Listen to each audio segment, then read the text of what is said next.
E se a habitação é um problema complexo, a mobilidade é também.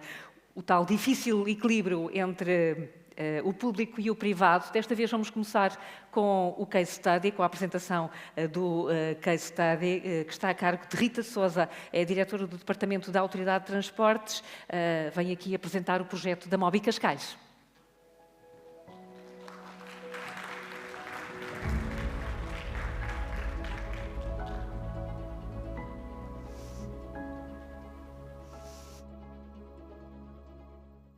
Olá, bom dia a todos.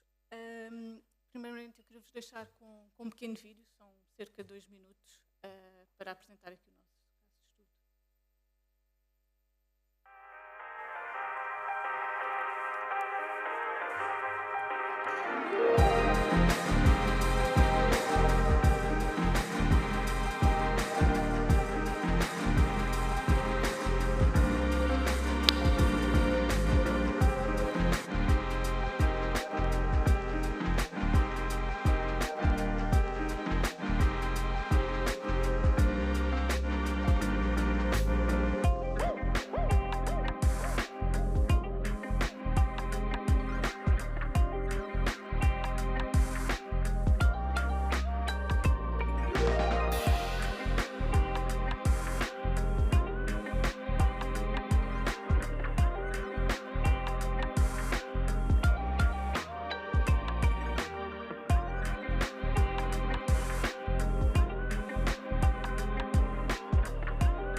É com bastante orgulho que eu vejo este vídeo. Isto foram 4 anos de muito trabalho, de muito esforço, e eu vou tentar-vos explicar aqui um pouco como é que Cascais tem desenvolvido a sua estratégia de mobilidade e a importância também do planeamento para uma boa gestão eficiente, e cá está, e garantimos aqui o sucesso ao longo já destes 4 anos e continuar. Como é que nós conseguimos desenhar uma estratégia de mobilidade gratuita e que passo é que Cascais tem dado? Tudo começou não há um ano, mas sim desde 2011, quando começámos a traçar o nosso estudo de trânsito de âmbito concelhio, que foi um estudo inédito a nível nacional, em que foi dos primeiros a incluir uma conta pública. Só através de dados, só através de planeamento é que se consegue atingir objetivos. Ainda há pouco se falava de muitos estudos, de muito planeamento e a concretização, pois a concretização vem a posteriori. Fizemos também a elaboração de um plano de locações urbanas em 2021, que de alguma forma veio atualizar a informação desde 2011. A acessibilidade e a inclusão social é algo que tem estado perante aqui o nosso trabalho. O aumento da disponibilidade de frequências, como nós vimos, tem sido notória destes últimos anos.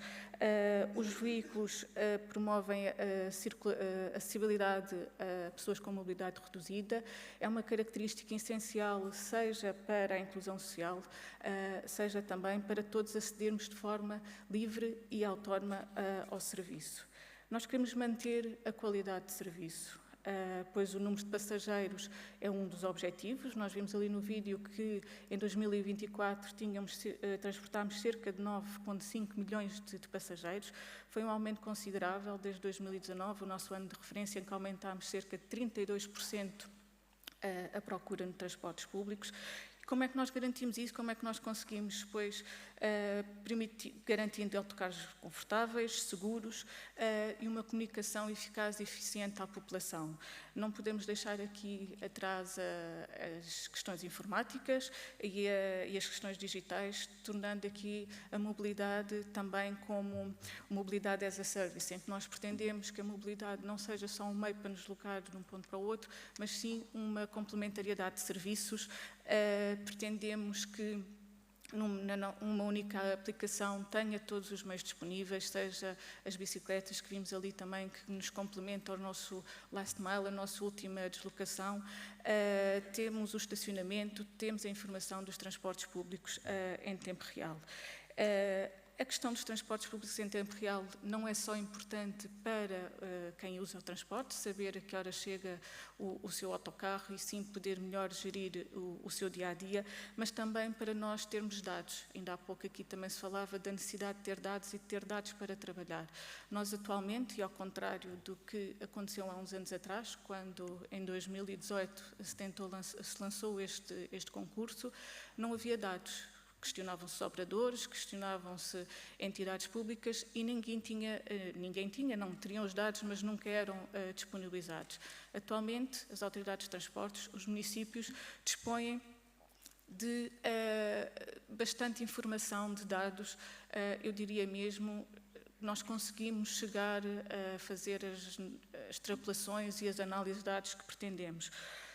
Cascais, e tendo-se constituído como autoridade de transportes, faz uma gestão de toda a sua monitorização da sua rede, tem equipas de fiscalização que trabalham diariamente, tanto no terreno como remotamente, e que nos permite, efetivamente, garantir a qualidade de serviço aos nossos municípios.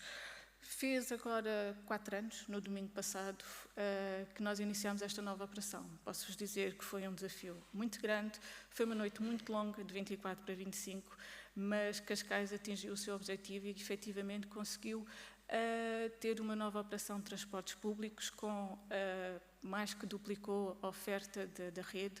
Servimos zonas que anteriormente não eram servidas por transportes públicos. Temos a zona de São Domingos de Rana, que muitas vezes pode ser considerada como esquecida pelo Executivo, mas os autocarros chegam lá.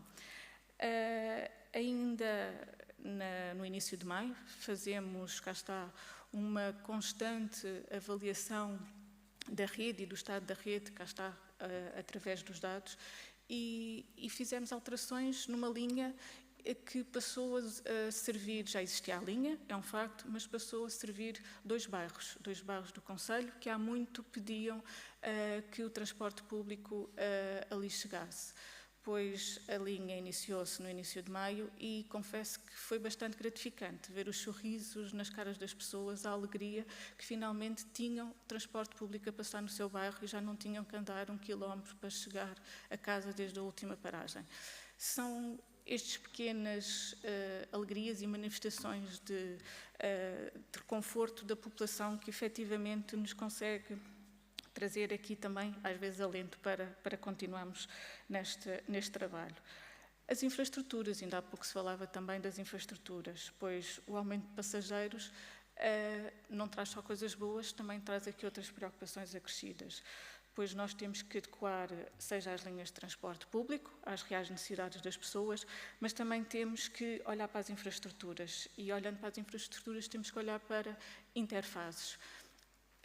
Cascais tem os seus interfaces bem definidos, mas ainda o ano passado inaugurámos um novo terminal rodoviário de Cascais. Veio trazer a mesma capacidade, diria, do que o anterior, mas mais qualidade de estadia aos passageiros, mais condições aos motoristas, porque os motoristas também precisam de condições para trabalhar e, portanto, este novo terminal veio dar essa melhoria à infraestrutura. Atrás destes virão mais melhorias nos nossos terminais, seja de Carcavelos, seja de parede digo, mas efetivamente isto é um trabalho contínuo, é uma melhoria contínua, não se esvazia num ano, nem em dois, portanto há aqui um trabalho continuado ao longo dos vários anos.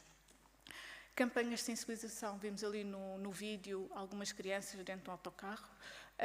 Nós tentamos, cá está, mudar a forma de ver o transporte público e o uso do transporte público. Não se faz essa mudança de hábitos de um dia para o outro.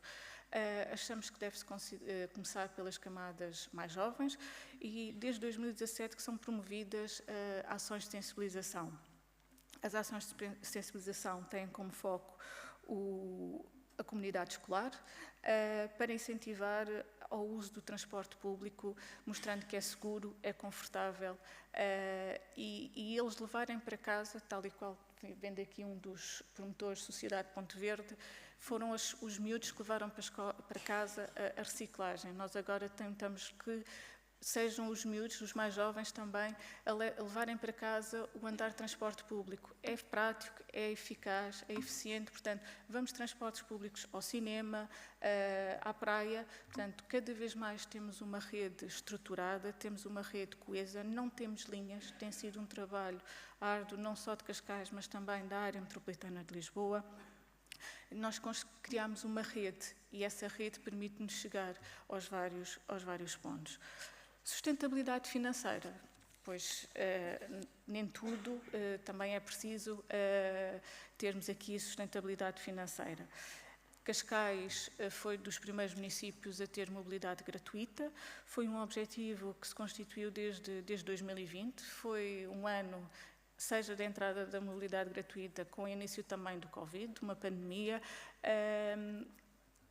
Desde cedo não se conseguiu ver resultados, pois com a pandemia fomos todos para casa, portanto foi assim um buraco negro, digamos assim, quem trabalha nestas áreas e com dados, portanto há ali um buraco negro 2020, 2021, mas a sustentabilidade, nós implementámos a gratuitidade sim, e sempre foi uma aposta. Como é que conseguimos? Foi feito através das receitas do Imposto Único de Circulação e do estacionamento, pois nós Cascais tem a política de que quem anda no transporte individual será o pagador do transporte público.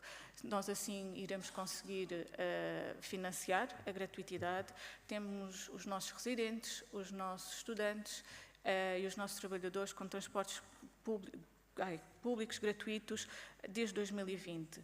Esta medida, não sei se foi um mote para desenvolver outras, mas a nível nacional é um facto que nós já temos também a gratuitidade até aos 23 anos. Portanto, os mais jovens têm também transportes públicos. Não podemos deixar esquecer também a governança. Cascais constituiu-se como autoridade municipal em 2016, pretendeu trazer a si a autonomia, a responsabilização dos transportes públicos. Ainda há pouco falava o Sr. Vice-Presidente. Se os centros de saúde não são reabilitados, então Cascais vai reabilitar os centros de saúde. Se as escolas não estão a ser reabilitadas, então Cascais foi reabilitar as escolas e a área da mobilidade não foi exceção. Cascais trouxe a si essa responsabilidade e essa autonomia. Isto não significa que trabalhemos sozinhos. Nós estamos na área metropolitana de Lisboa e tem havido um trabalho conjunto e uma estreita colaboração entre a área metropolitana de Lisboa e os transportes metropolitanos de Lisboa. Foram assinados contratos interadministrativos em que a partir de delegação de competências em ambas as partes.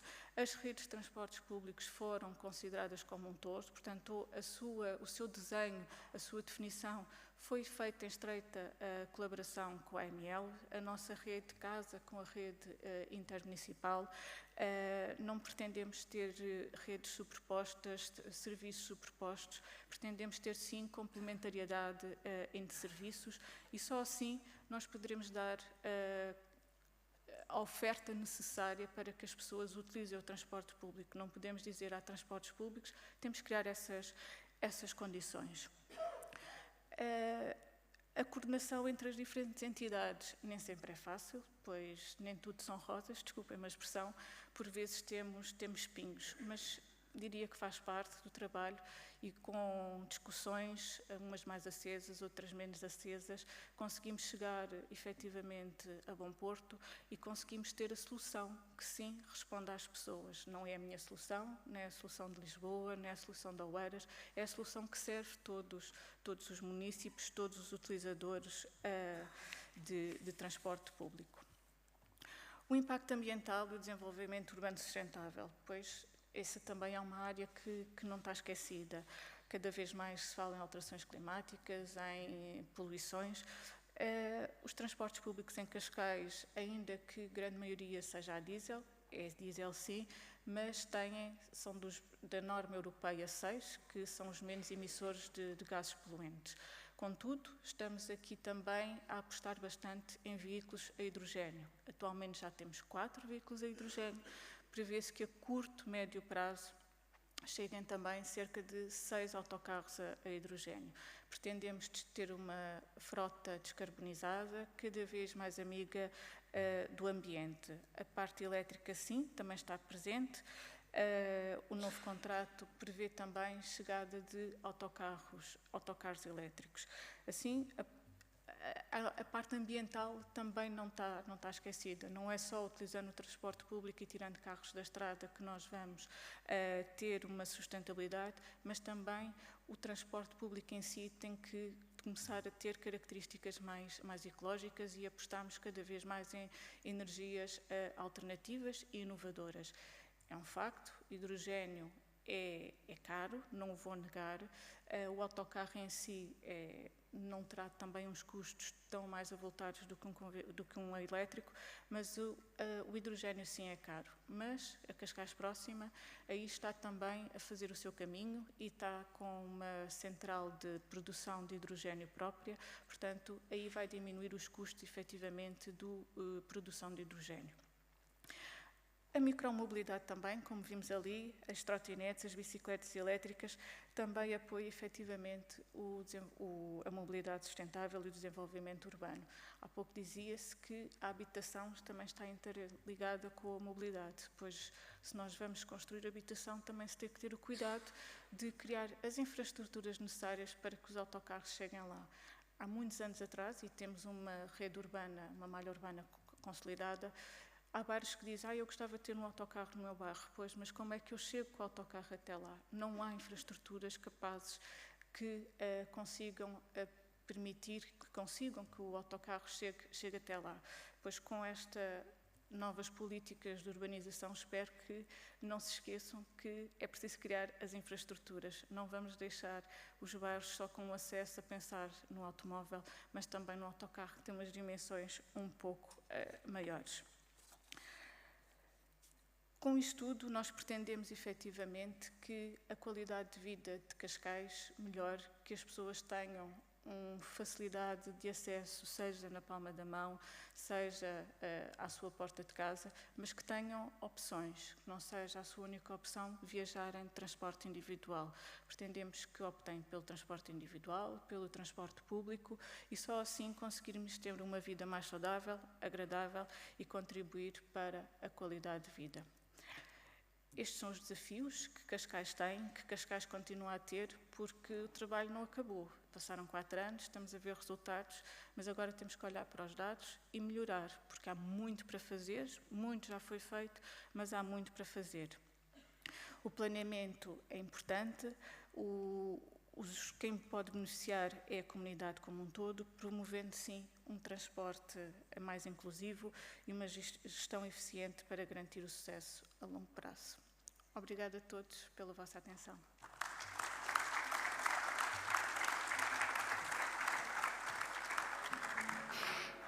E muito obrigada, Rita Sousa, por nos ter trazido aqui o projeto Mobi Cascais, mas agora de Cascais vamos alargar o debate para o nosso painel sobre a mobilidade e estamos já para se juntarem a nós Eduardo Ramos, que é administrador executivo do grupo Brisa e CEO da Via Verde, Paula Teles, CEO da MPT, e também, façam favor, e também Rita Castelo Branco, arquiteta, urbanista, especialista em mobilidade urbana, está, portanto, no local certo. A moderação é do Paulo Ferreira, host da Rádio Observador e colunista do Observador. Já posso? Obrigado. Bom trabalho. Bom dia. Obrigado, Carla. Entramos baralhados. Muito bom dia. É um gosto de estar aqui convosco, sobretudo convosco também aqui. Já percebemos que isto está tudo ligado, não é? Aliás, este primeiro tema da habitação já nos deu aqui várias pistas também. Eu começaria por perguntar aos três, a questão da mobilidade deixou de ser só um problema de conveniência, isto é, como é que nós vamos do sítio A para o sítio B, da forma mais cómoda, mais rápida, para ser um tema de ambiente também. E agora aquilo que foi uma questão de conveniência tornou-se uma obrigação qualquer. Nós somos obrigados, de alguma maneira, a mudar a nossa forma de mobilidade, até porque uma parte da transição energética e climática está, de facto, na mobilidade. Começava pela Rita aqui perto, de facto, saber se essa mudança está a ocorrer ao ritmo que devia ocorrer ou se nós precisamos, sem fazer aqui trocadilhos, de acelerar a transição da mobilidade. Olá, e muito obrigada ao Observador pelo convite e por esta iniciativa. Eu não tenho a certeza se nós devemos acelerar por um motivo. É que nós temos alguns dados bastante contraditórios que nos dizem que nós estamos em sentido contrário.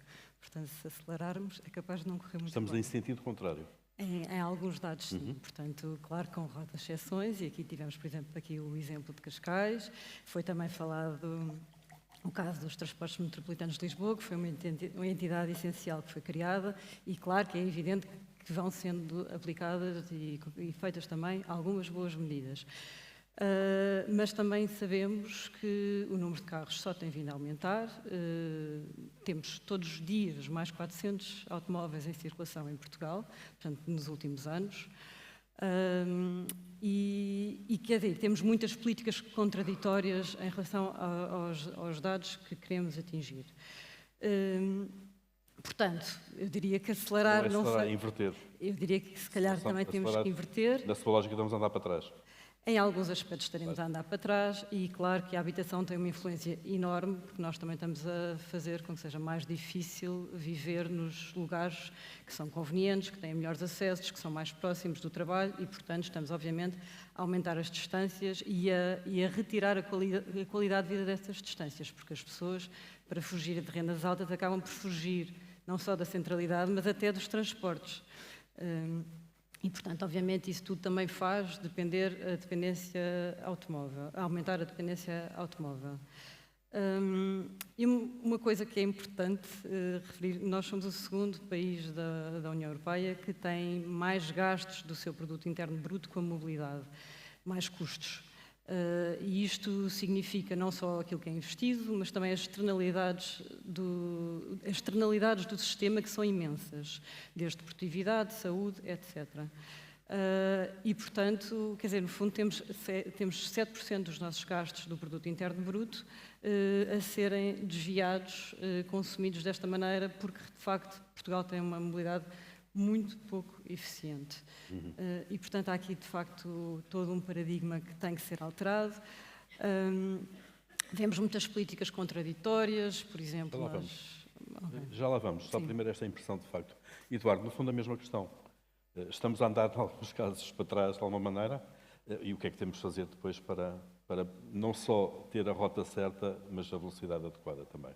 Eu concordo com a Rita. Eu acho que nós temos de fazer mais pela qualidade de vida das nossas cidades. O uso do transporte individual tem muitas vantagens em intercidades, mas, de facto, em ambiente urbano nós temos que fazer melhor. E temos que fazer melhor porque há ferramentas que podemos utilizar melhor, que outras cidades usam, foram aplicados aqui e mostrados alguns exemplos bons, e nós temos que descarbonizar o sítio em que vivemos de uma forma muito mais acelerada do que o que temos. Se não fizermos isto de forma conjunta, entre público e privado, entre municípios, entre os Estados e os municípios, de facto, o caminho não é bom. E eu concordo. Temos de fazer bastante melhor. E as metas que nós temos em termos ambientais, eu sei que o tema do painel não é esse. De acordo, mas começaste por aí. Ficam em causa. Começaste bem por aí. Sim. Claro, de alguma maneira. Paula, a mesma questão. Sim, eu concordo com os colegas. De resto, nós vamos estando alinhados neste tema sempre com muita dificuldade, porque os anos vão passando por nós vamos mantendo as mesmas narrativas e, efetivamente, vemos muita coisa ainda por fazer no terreno. É certo que aquilo que se passa hoje, em 2025, não é o mesmo Portugal de 2000, até diria 2000. E eu que vou sempre muito contestando tudo. Não é o mesmo. E eu digo já porquê. Mas é certo também que a nossa escala humana está ainda muito longe de estar, no fundo, plasmada na cidade. Ainda trabalhamos muito por layers. Mesmo as câmaras municipais trabalham por layers, o governo trabalha por layers, as autoridades metropolitanas trabalham por layers. O que é que quer dizer isso? Há ainda muita falta de integração dos temas.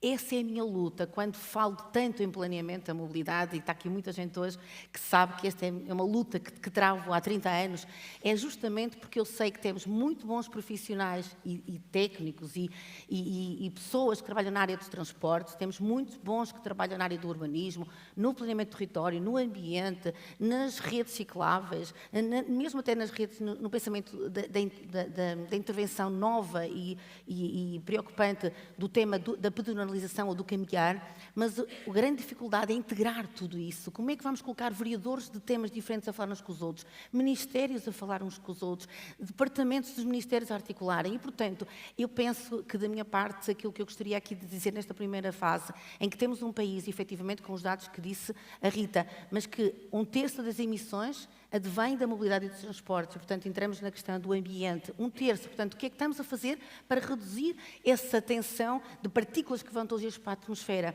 Mas que também não podemos esquecer que 60% das pessoas têm mobilidade reduzida. São pessoas idosas, estamos num país extremamente envelhecido. E aqui, há bocadinho, quando falámos da habitação e de todas as dinâmicas e os novos estilos de vida que se colocam hoje também na perspectiva sociológica, também nós que trabalhamos a mobilidade, estudamos os padrões de mobilidade, percebemos que as curvas de nível e os picos que tínhamos de horas de ponta já aplanaram mais e as horas de ponta são mais esbatidas, mas mais prolongadas na própria infraestrutura da cidade. E isso traz peso para a cidade, traz peso ao nível de problemas de saúde, de problemas ambientais, de problemas de stress, de problemas de falta de, por exemplo, a nível das crianças, de capacidade de autoestima e de capacidade de autonomia na cidade. Portanto, a infraestrutura urbana, que é aquilo que estamos aqui hoje a falar e que, de resto, dou também muitos parabéns ao Observatório e que também espero que seja o primeiro de muitos congressos, porque o tema é importantíssimo. Nós vivemos muitas pessoas demais nas cidades para ignorar e negligenciar esse tema. É, de facto, muito importante. É, de facto, aquilo que nos preocupa para o futuro. Mas não podemos esquecer, também na mobilidade, da importância que temos em cuidar destas redes, de articular estas redes e de introduzir novas, que são as tais que têm menos peso no problema do ambiente, menos claro. Peso na questão da sociedade. E esse é, de facto, um caminho que temos muito que trilhar. Claro, penso que o diagnóstico é partilhado pelos três. Vamos ver, então, como é que nós podemos partir deste diagnóstico para tentar melhorar as coisas. Rita, nós estamos a falar de cidades que estão planeadas, obviamente. Seria mais fácil desenhar cidades agora a partir, com o que sabemos hoje, a partir de uma folha em branco, não é? Mas talvez há um século que nós andamos a desenhar cidades em função do automóvel. De alguma maneira. E agora pedimos a toda a gente para fazer uma mudança rápida, drástica, de alguma maneira. Como é que isto pode ser feito? Planeamento falta, obviamente, e muitas vezes a habitação provavelmente não fala com a mobilidade e com o ambiente e por aí fora, mas que medidas é que nós podemos implementar já, rapidamente, para começar, para acelerar, para ganhar a direção certa? Eu começaria por dizer que eu acho que as cidades que nós temos construídas estão longe de ser o nosso principal problema. Eu acho que são a nossa solução e acho que as urbanizações que nós vamos fazendo hoje em dia são muitíssimo mais desqualificadas, tendencialmente, do que aquelas que temos. São mais dispersas, são menos densas, são muito mais assentes na mobilidade automóvel, são muito mais menos promotoras de coesão social, de diversidade nas ruas, etc. E, portanto, eu diria que, felizmente, que a maior parte das nossas cidades já está desenhada, porque nas últimas décadas temos realmente criado um paradigma em que se perde a escala humana que a Paula estava aqui a falar. Voltando aqui um bocadinho atrás para andar para a frente, falou-se aqui da questão ambiental, que é obviamente muitíssimo importante, mas infelizmente continua a ser algo um bocadinho abstrato, ou que as pessoas não veem como tão tangível, e por outro lado, em que têm uma sensação de perda. Ou seja, eu tenho que me privar de alguma coisa porque de facto temos que mudar, combater as alterações climáticas, etc. E eu tendo a fazer o outro discurso, que é muito mais focado na saúde, focado na liberdade das crianças, focado na qualidade de vida de todas as pessoas, e até na questão económica, porque, de facto, isto anda tudo ligado, como foi dito, e não se trata aqui de uma questão de perda. Nós temos muitíssimo a ganhar em mudar o nosso paradigma de mobilidade. E nós, de facto, hoje em dia não temos qualidade de vida. Para começar, a Paula estava aqui a referir de todas as pessoas, nós tendemos a ter esta ideia como se toda a gente andasse de carro, mas a verdade é que muita gente não anda e, portanto, a cidade que nós temos é uma cidade que exclui e que ignora e que dificulta a vida a uma parte substancial da população que tem, de facto, uma vida francamente dificultada. Não só os idosos, as pessoas mais pobres, as crianças têm zero autonomia, isso prejudica o seu desenvolvimento, prejudica até a sua concentração quando chegam à escola, porque não gastaram energias, e, no fundo, quer dizer, obriga esta logística familiar, que é um bocadinho infernal, em que acaba por ninguém ter liberdade e ninguém ter essa qualidade de vida que se desejaria. Portanto, eu acho é que precisamos de transformar as nossas ruas muito mais para serem lugares e menos corredores. Portanto, não apenas sítios onde nós vamos de A para B com passeios muitas vezes sofríveis, mas realmente redistribuir o espaço público das cidades que nós já temos para tornar muito mais verdes, para realmente tirar algum do asfalto que existe, muito mais proteger os bairros residenciais para termos menos ruído, menos poluição, mais liberdade e, portanto, acho que é com essa utopia, que não é utopia nenhuma, está a ser feita por muitas cidades, nós é que estamos a fazer um bocadinho ao contrário, muito atrasados neste processo, e é uma utopia desejável, realizável e para onde temos que caminhar. Há duas ou três questões, Eduardo, ou palavras que a Rita aplicou agora, nomeadamente a sensação de perda que há, de alguma forma, dos cidadãos. Porque, bom, agora não posso utilizar o meu automóvel como quero, onde quero, nas condições que quero. Começa a haver muitas restrições. Há uma certa noção de sacrifício, de alguma maneira. Isto pode ser mitigado ou deve ser mitigado para que esta transição seja mais rápida? Claro. Que é para não ser aqui uma fricção, claro, quase autoridades contra o cidadão, de alguma maneira. Isso. Não tem que haver aqui nenhuma opção limitada por decreto, mas tem que haver, evidentemente, muito maior disciplina na utilização do meio individual vis-à-vis o meio coletivo. Mas para isso também tem que haver maior oferta. E uma oferta de qualidade, não é? Por alguma razão, o transporte individual é mais usado. É mais usado porque, de facto, a oferta concorrente não é uma oferta tão boa. E daí vamos novamente ao planeamento. Portanto, se nós trabalharmos nisto de forma muito mais integrada, sem demonizar um meio ou outro, depende do caso de uso. Agora, é evidente que depois existem aqui questões de investimento. Nós somos um país pobre, somos um país com poucos recursos e, portanto, investir numa rede urbana de bons transportes públicos que consigam servir malhas urbanas em crescimento de uma forma antecipada, custa muito dinheiro aos orçamentos municipais, aos orçamentos de Estado. E, portanto, das duas uma, nós tomamos opções políticas para fazer isso de uma forma antecipada e bem feita, e, de facto, provavelmente deveríamos ter feito isso mais vezes e planear as cidades para elas terem melhor qualidade de vida, porque, caso contrário, o transporte individual, que é o mais imediato, que é o mais simples, acaba por ser a solução mais prática, mais fácil. Não necessariamente a melhor, do ponto de vista sustentável, do ponto de vista ambiental. E o acesso às cidades pode ter outras soluções, como outras cidades já o fazem, de hubs de mobilidade, os parques dissuasores que Lisboa já começa a implementar e outras cidades também o têm, para que a partir daí os casos de uso sejam utilizados para a subplinagem de forma muito mais eficaz e muito mais segura. Tendo em conta que é diferente se for Um casal sem filhos, se for um casal com filhos pequenos, sem filhos pequenos, e depois depende muito das circunstâncias, se está bom tempo, se não está bom tempo, tudo isto depende de como é que o dia é planeado por cada um de nós e como é que a semana é planeada por cada uma das famílias. Agora, isto no final do dia vai dar tudo a que recursos queremos alocar, a que soluções. E elas existem, Paulo, elas existem e são possíveis de implementar. A questão do transporte público versus privado é absolutamente central nesta discussão. Eu estive aqui a revisitar os estudos de mobilidade urbana do INE, que faz regularmente, basicamente, e faz inquéritos à população nas áreas metropolitanas de Lisboa e do Porto, sobre também porque é que as pessoas utilizam transporte privado ou o público. A questão da rede de transportes públicos sem ligação direta ao destino e a ausência de alternativa ou redes de transportes públicos sem frequência ou fiabilidade necessária aparecem, Paula, no top 5 das razões. Claro. Ou seja, nem é a questão do preço, podemos lá ir depois, mas provavelmente os transportes públicos não respondem, de facto, Não. àquilo que são as necessidades. Eles não respondem e isso também já é verificado, já sabemos disso e não é pelo valor. Nós ficamos todos contentes quando há valores de tarifários mais baixos. Eu sou a favor de que o transporte no limite até deve ser gratuito, então um valor muito simbólico. Claro, como vimos o exemplo aqui do Sim, Cascais. mas efetivamente ninguém vai andar de transporte público se ele não tiver na tal rede que eu há bocadinho falei, que tem que ser uma rede musculosa. E para isso o que é que tem a acontecer?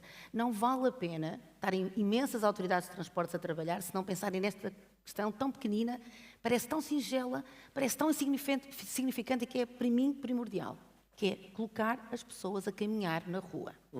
Apostar na caminhabilidade, aquele palavrão que é walkability e que nós agora vamos falando e que eu tenho a honra de presidir uma rede ibérica, eu e o Presidente da Câmara do Ayuntamiento de Pontevedra, que promovemos com os municípios esta política de voltar a caminhar nas ruas das nossas cidades e das nossas vilas. E o que é que isso quer dizer? Se nós temos cerca de 60% das nossas locações têm menos de 3 km em algumas cidades, reparem, se for uma pessoa como eu, que neste momento ainda não tem condições de falta de mobilidade, nada me impede de eu fazer 1 km de manhã ou 1,5 km, até em vez de ir para o ginásio, já vou para o trabalho, ou vou à biblioteca a pé, ou vou às compras, pequenas compras que sejam, porque também as maiores, elas hoje chegam a casa se nós quisermos. Ou seja, se nós tivermos um investimento nestes últimos quilómetros, que podem ser o último quilómetro, vá lá, o último quilómetro, que pessoas podem ainda utilizar com infraestruturas, que é a tal infraestrutura que a Rita também falava, confortável, infraestrutura urbana, confortável, acessível, sem barreiras, sem obstáculos, eu posso ter um conjunto enorme de pessoas que às vezes tiram o carro. E atenção, uma coisa é as grandes cidades e a cidade muito compacta, que isso já não é possível, centro do Porto ou centro de Lisboa. Mas o resto do nosso país tem um povoamento muito disperso, em que toda a gente tem um carro. E há já sítios nas cidades, eu tenho estudado, que chega a haver 2 carros por cada pessoa, 2 automóveis. Portanto, temos casos desses. O que significa que temos que trabalhar esse bocadinho, que é pôr as pessoas novamente a caminhar. E esse caminho é que permite entrar no transporte Mas público. porquê é que nós não o fazemos mais? Questões culturais? Ou porque há barreiras físicas mesmo e desconfortáveis nas cidades que nos impedem... O que eu tenho de Lisboa é que andamos a tropeçar em mobiliário urbano, entre sinais de trânsito... Olha, por vários fatores, eu sei o que está a dizer. Buracos Sim. nos passeios... Olha, a minha opinião é muito prática de quem trabalha no terreno em vários municípios. Primeiro, nós andamos sempre a retoque dos fundos comunitários. Agora há financiamentos para as linhas de transportes públicos, sabem disto, para os autocarros, para os veículos amigos do ambiente, ecológicos, e, portanto, vem dinheiro, compra-se veículos ecológicos, não sabem onde é que se vão pôr, não sabemos se têm vias próprias para o transporte público, os chamados canais, o bus, não é? Como chegar ao limite, que é os BRTs a serem colocados nas cidades, em sítios que não deveriam ser ali colocados. E eu dou o exemplo da cidade onde eu venho, que eu venho do Porto, moro na Boa Vista, e temos uma autoestrada, temos uma pista de aviões na Boa Vista, que nem os autocarros chegaram corretos para aquelas paragens, que os portas chegaram ao contrário, não sei se sabem, e, portanto, foi retirado espaço aos passeios, foram eliminadas as ciclovias, foram retiradas árvores e colocado um corredor no meio para o BRT. E agora digo-lhe uma coisa, isso é que é inacreditável. O BRT com o objetivo de descarbonizar. Pois bem, as faixas de rodagem continuam as mesmas 4. Roubou-se metros quadrados aos passeios, roubou-se à ciclovia, eliminou-se árvores. E temos uma autoestrada, até tudo cheio, tudo impermeabilizado. Assim é o que diz a Rita. Estamos a andar ao contrário. Aquele BRT fazia muito jeito noutros sítios, que não é Boa Vista, que tem uma zona residencial de casas, de mansões, quase que era antigamente, as melhores casas da cidade do Porto, onde só agora é que está a ter alguns serviços, mas aí está, o planeamento urbano tem sido tão retrógrado que até naquela avenida, que é uma avenida importante do ponto de vista da morfologia urbana e da arquitetura, hoje tem caixotes de supermercados. Parece a Nacional 13, que vai para a Maia ou que vai para a Póvoa, em que nascem os Torigalos e depois as Mercadonas e estão a ver? Isto não é fazer crescer o nosso país, não é dar qualidade ao nosso país, é ter as pessoas a viver em massa, quase em ilhas de habitações, onde vão dormir completamente para um lado, e no sítio que é mais relaxado, que tem mais espaço urbanístico, que tem mais moradias, que tem menos densidade no fundo de população, coloca-se um serviço de transporte público para ser muito mais rápido e para utilizar muito mais pessoas. Isto é inacreditável que possa acontecer. É questão de planeamento. Não há planeamento. Isto não é planeamento. Isto é oportunismo de pegar nos fundos comunitários e colocá-los numa cidade e dizer assim, onde é que pode-se colocar rapidamente um sistema de transportes que faça o menos de alarido possível, que é mesmo assim, ou seja, que possa ser rapidamente feita a obra sem causar danos. E normalmente vai-se buscar não os sítios de pressão, onde tem que se rapidamente fazer uma obra que demora um ano e tal, que tem os comerciantes todos a mandar vir, que tem os moradores todos a mandar vir, que é o problema das obras, e coloca-se num sítio mais tranquilo, onde não vai politicamente ter tantos problemas. Ou seja, estou aqui a introduzir um tema, que é a política. E eu estou a traduzi-la com muita tristeza minha, mas com um gosto especialmente muito grande, porque também já estive nessas funções. A política é muito importante em Portugal para a matéria da mobilidade. E nós precisamos de pessoas e políticos...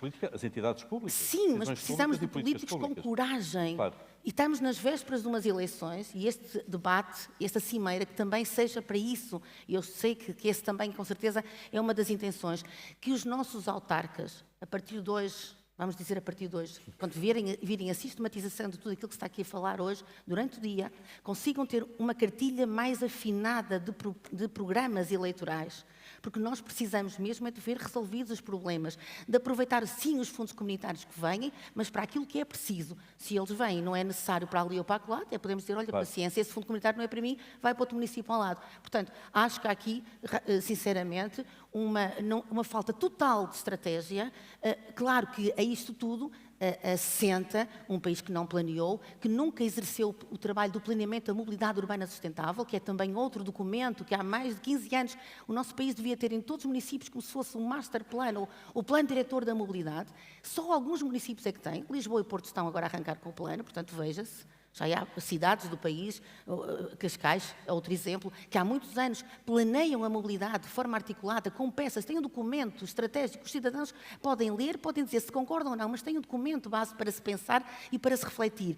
E nos outros sítios do nosso país, só 10% dos municípios é que têm esse documento e que fizeram porque quiseram fazer, porque tiveram vontade política para o fazer. Agora sim, agora é obrigatório, está numa correria desenfreada, que também é um erro, claro, que também é um erro, porque o tempo não permite fazer um bom planeamento, não é? O tempo curto. Porque depois faz tudo um em cima. É um Excel. Rita, isto vamos falando e os problemas vão se acumulando de alguma maneira. E era suposto também nós agora olharmos um bocadinho para as soluções.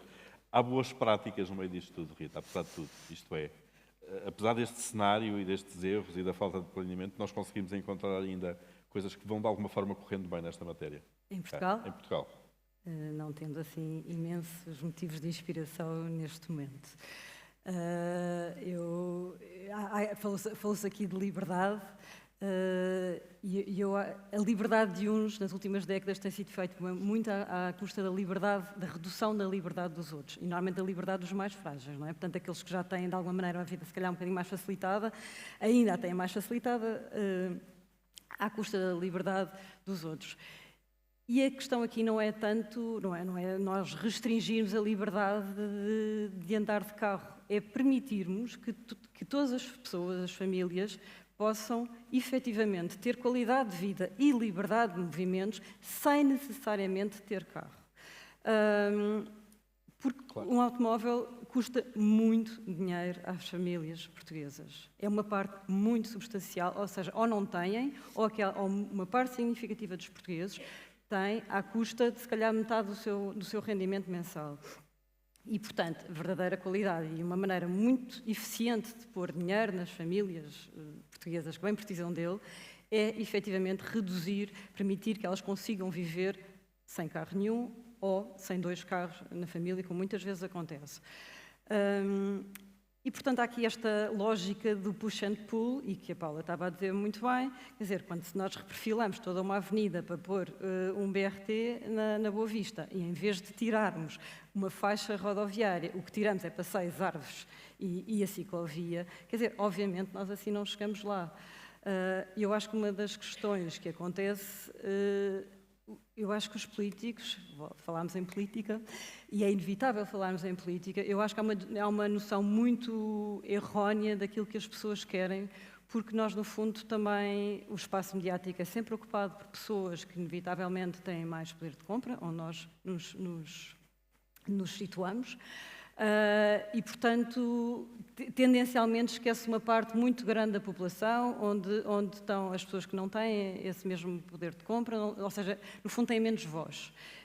E eu acho que se nós, de facto, fizermos processos participativos mais representativos, também conseguimos ter políticas mais corajosas, porque se calhar, em vez de trabalharmos para aqueles que fazem mais ruído quando estão em perda, passamos a trabalhar para uma população mais abrangente e muito tem a ganhar. E queria aqui falar, há bocado estava, não só da questão da economia das famílias, mas também da questão da saúde pública. Nós estamos sempre a falar de problemas do SNS, mas nós temos uma esperança média de vida que é equivalente à europeia, mas temos menos 15 anos de vida saudável. E, portanto, um dos motivos é porque não nos mexemos. Nós somos dos povos europeus que menos se mexe. E, portanto, claro que nós chegamos a velhos mais cedo. E, portanto, a liberdade, como é que se alcança? E agora, aqui falando de soluções.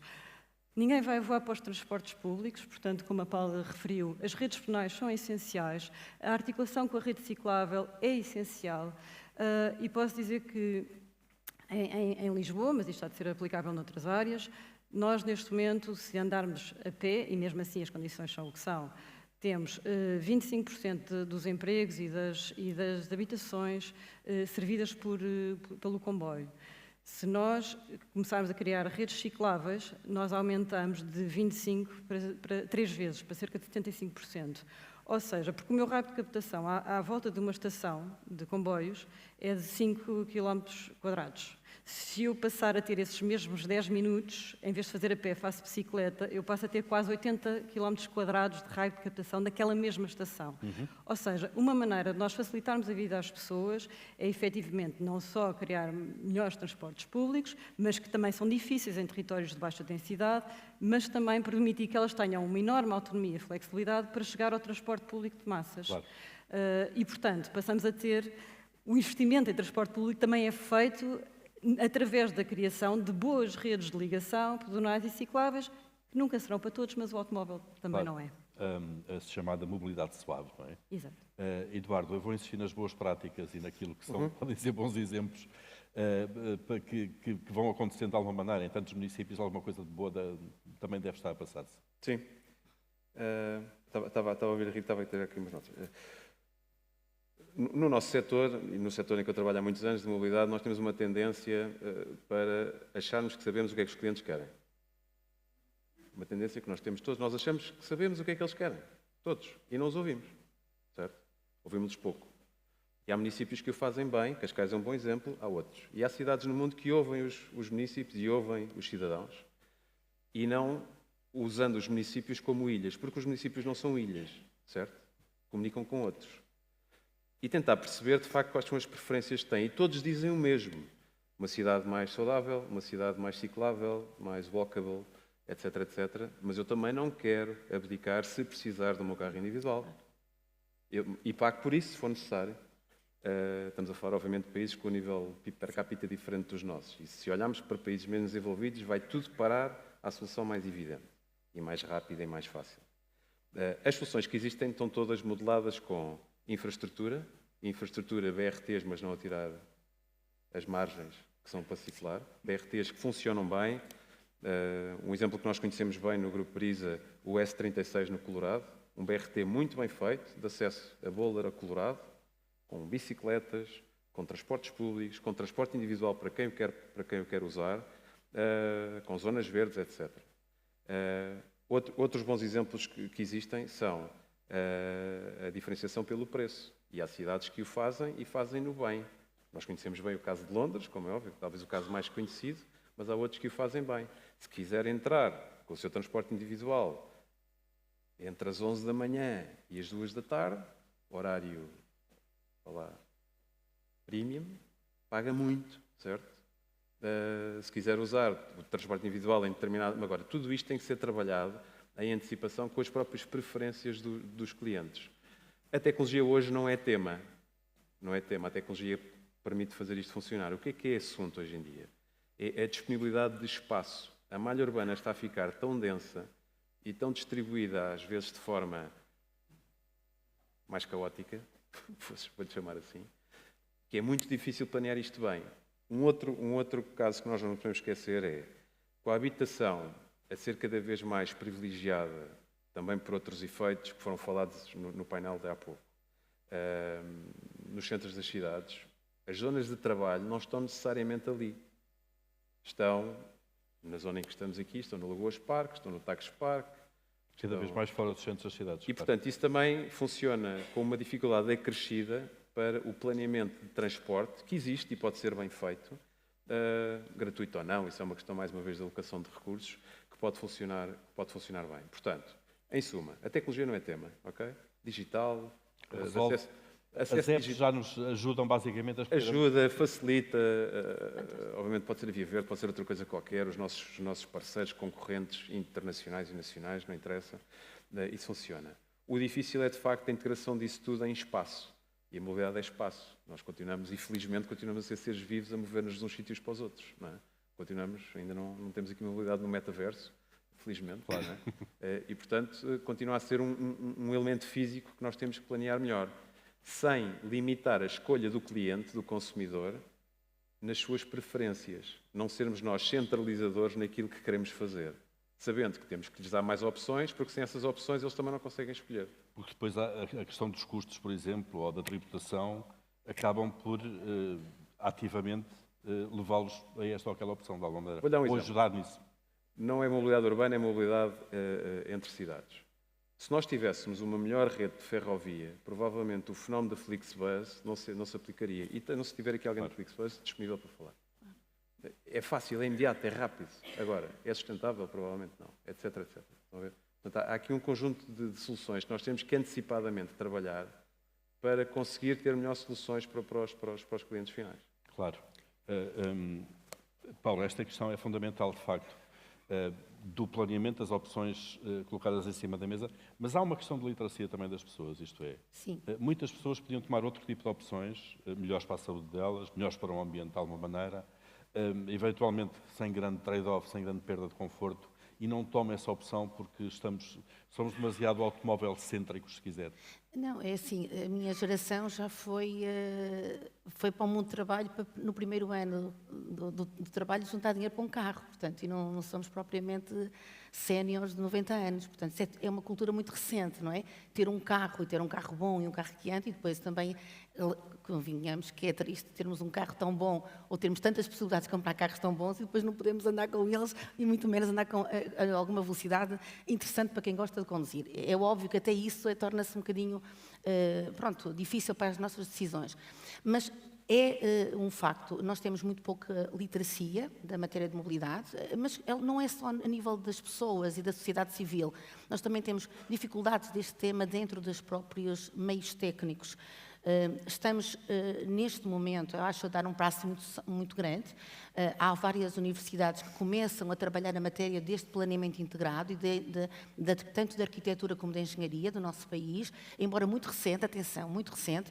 As equipas técnicas que trabalham nesta matéria do planeamento da mobilidade ainda são equipas que ganharam competência pelos anos da experiência, não porque saíram da universidade, porque aprenderam planeamento da mobilidade urbana sustentável, ou elaborar um plano. Portanto, é uma arquiteta, um engenheiro civil, um geógrafo, um planeador, etc., o que for, que durante a vida foram trabalhando.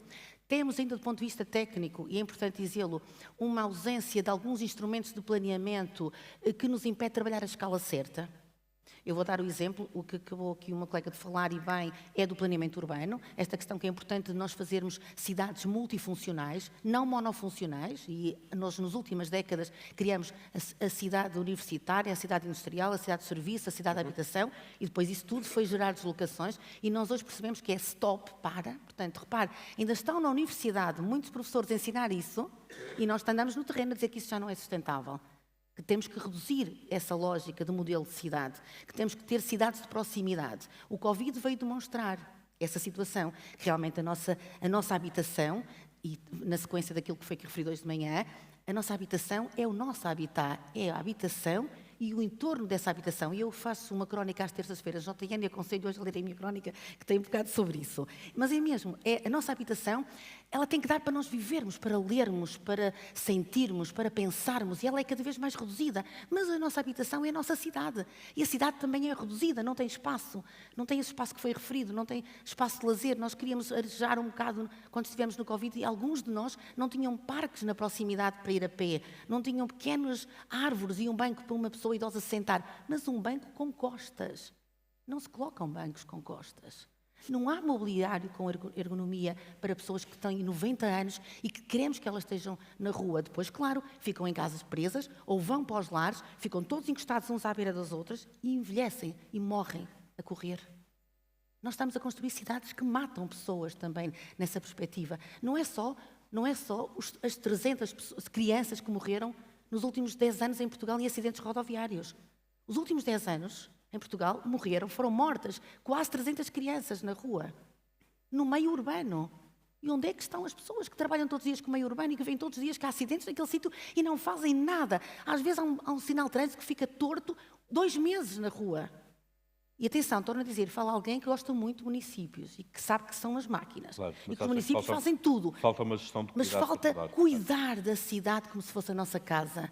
E é este cuidar, quando o autarca, o técnico da Câmara, começar a cuidar da floreira, da árvore que tem uma terra à volta ou que está ali um buraco onde os cãezinhos fazem qualquer outra coisa, em vez de até pegarem, porem umas plantas e começarem a trabalhar à frente da sua habitação. Quando isso chegar a todo lado, as pessoas vão perceber que a cidade é a nossa casa e que a mobilidade é, de facto, algo muito importante. É importante o transporte público, sim, e nós vamos andar mais no futuro, não tenho dúvida, porque há uma aposta nesta matéria e porque nós já percebemos que temos que andar de transporte público. Mas é como diz o meu colega, nós não vamos abdicar do automóvel, vamos querer ter o automóvel, nem que seja para o fim de semana ir à casa da família. E, portanto, é nessa conjugação dessas novas realidades muito mais complexas, com muito mais horas de ponta, com muitas pessoas que hoje já não trabalham, que fazem teletrabalho e que se calhar também ficam em casa 2 dias e pensam, já não vou comprar passe, porque não estou para ir ao escritório 3 vezes, então levo o carro.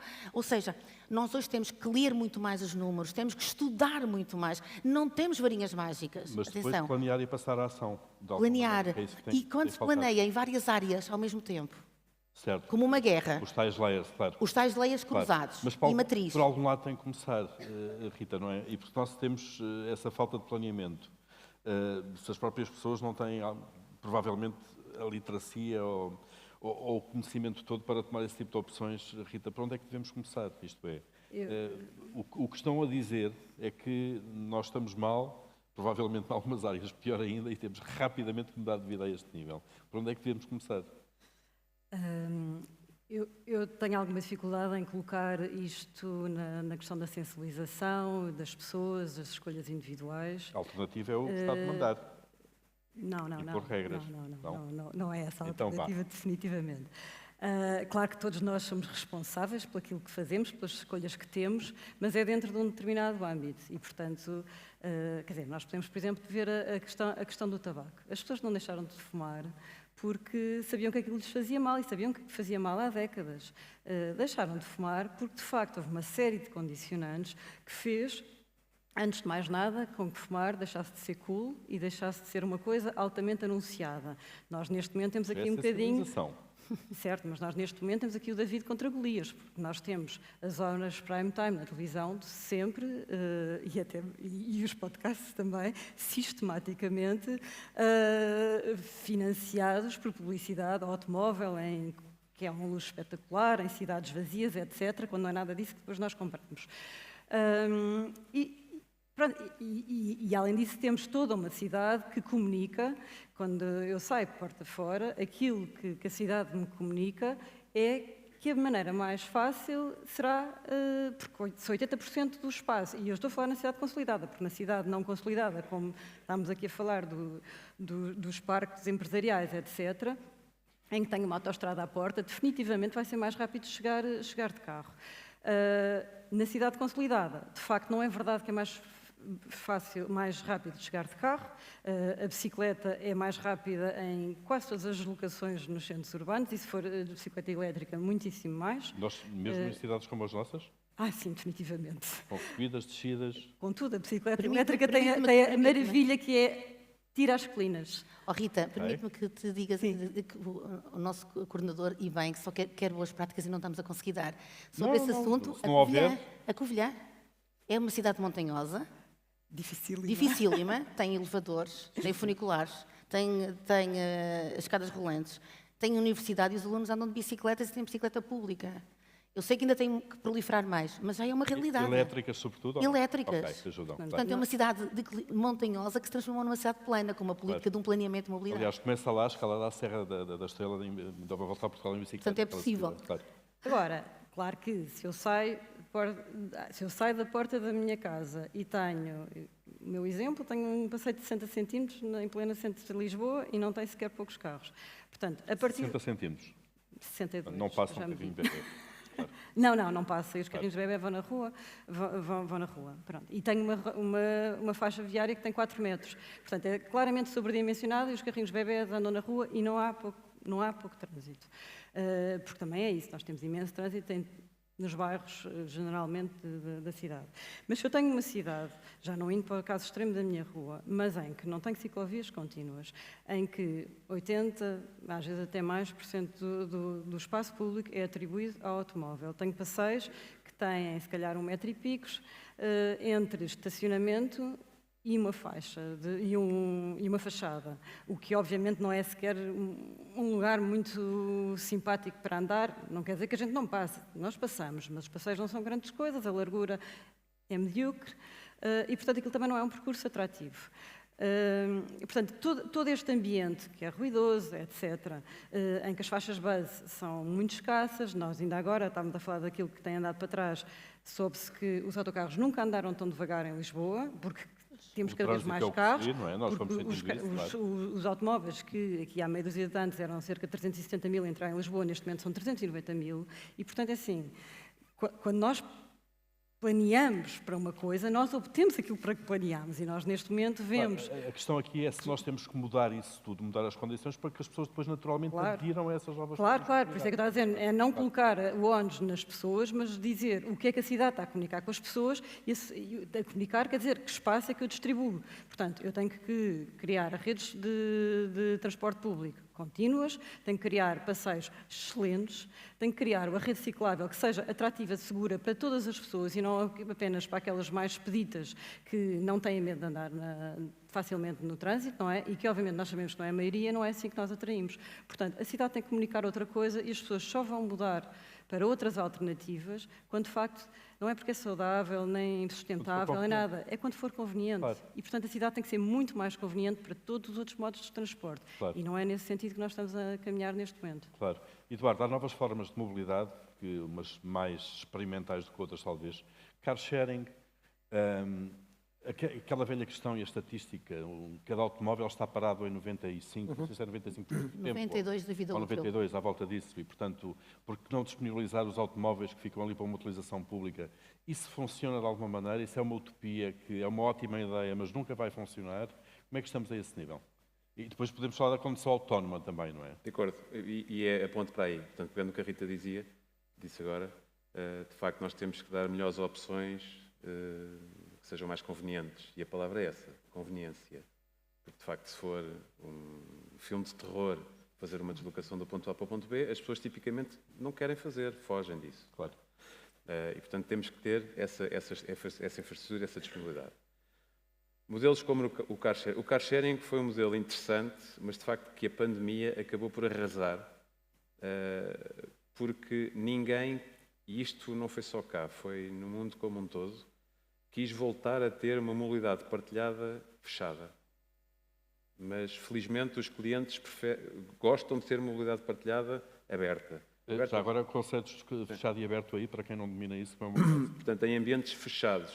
O que é estranho, porque, de facto, ao nível de TV10 e outras, as pessoas até o fazem, e táxis, evidentemente, até o fazem, e transportes públicos, naturalmente. Transporte público, no fundo, públicos. isso... Ok. Mas, de facto, a mobilidade partilhada fechada acabou por não voltar a retomar, talvez pelo próprio modelo de negócio. Mas fazendo a ponte com a condução autónoma, e já noutras geografias isto existe, os chamados robotáxis, ou algo que se movimenta e que apanha e deixa clientes, provavelmente vai acabar por reavivar esta mobilidade mais partilhada, chamemos-lhe assim. Não propriamente com alguém a conduzir, o cliente a conduzir, pode não ser só em uma ou duas pessoas, pode até ser com maior 7, 10, 12 clientes em simultâneo, que no fundo é um mini transporte público a circular, o que obviamente também vai diminuir as necessidades de estacionamento e muito mais seguro, assumindo que tudo funciona naturalmente. Vão sempre existir problemas, até porque vai existir uma convivência entre o autónomo e o não autónomo e, portanto, nós estamos programados para não travar logo a luz amarela, não é? Tentar ali fazer a nossa mente funciona com alguma experiência acumulada e, portanto, vamos ter que ter aqui esta convivência. Portanto, todos esses modelos de partilha vão ter que ser cada vez mais usados, até porque fazem todo o sentido, porque as cidades não vão parar de crescer.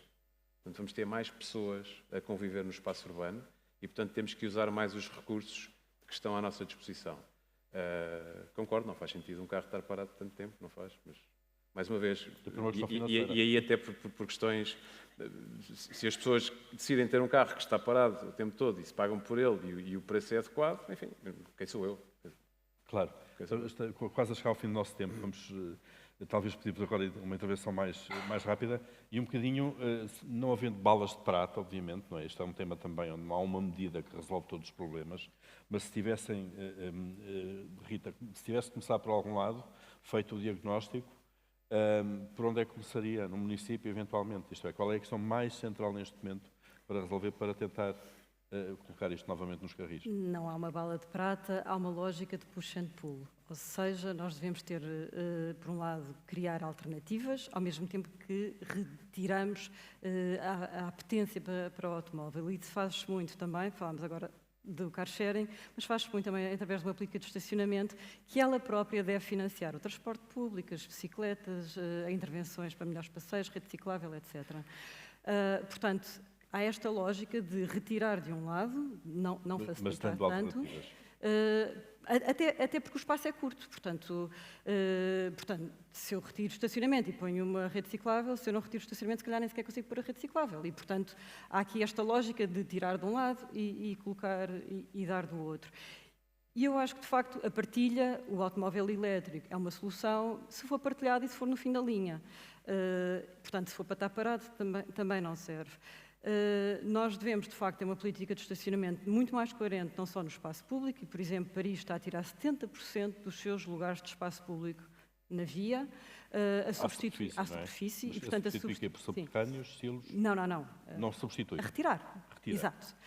Portanto, se queremos menos carros, se continuarmos a dar mais estacionamento, que é aquilo que neste momento está a acontecer em Lisboa, não vamos lá, não é? As pessoas sem alternativa não se sentem encurraladas de alguma maneira. Mas é assim, é muito mais fácil. Nós temos também sistemas de car sharing que funcionam se a própria política de estacionamento for coerente. Portanto, o que eu acho é que se ter estacionamento para residentes continuar a ser de graça, é muito difícil também uma companhia de car sharing conseguir efetivamente entrar com força. E, portanto, estas políticas têm que ser articuladas. Por outro lado, continuamos a exigir o estacionamento obrigatório em toda a nova construção, inclusivamente habitação pública, etc. Já existe isso, não é? E isto implica cerca de 30% mais de custos na habitação, portanto, falou-se do preço da habitação, é uma das coisas que nós temos que alterar. E muito mais caminhar para obrigar novas urbanizações a estarem interligadas com o transporte público, rede ciclável, etc., e depender de hubs de mobilidade com mobilidade partilhada e, portanto, não quero dizer que não possa haver alguns lugares, mas não esta questão de que todas as habitações têm que que ter o seu próprio carro, ou mais do que um, porque realmente assim não vamos lá. Estamos a dizer que é impossível viver sem carro e, portanto, estamos efetivamente depois Claro. a criar cidades que nos dizem que não é possível viver sem Tipo, carro. venham de carro, tenham carro. Exato. Paula. Resgatar espaço ao carro, para a vida na cidade, e a vida na cidade que é uma vida entre edifícios e não a vida da faixa de rodagem. É um paradigma completamente diferente.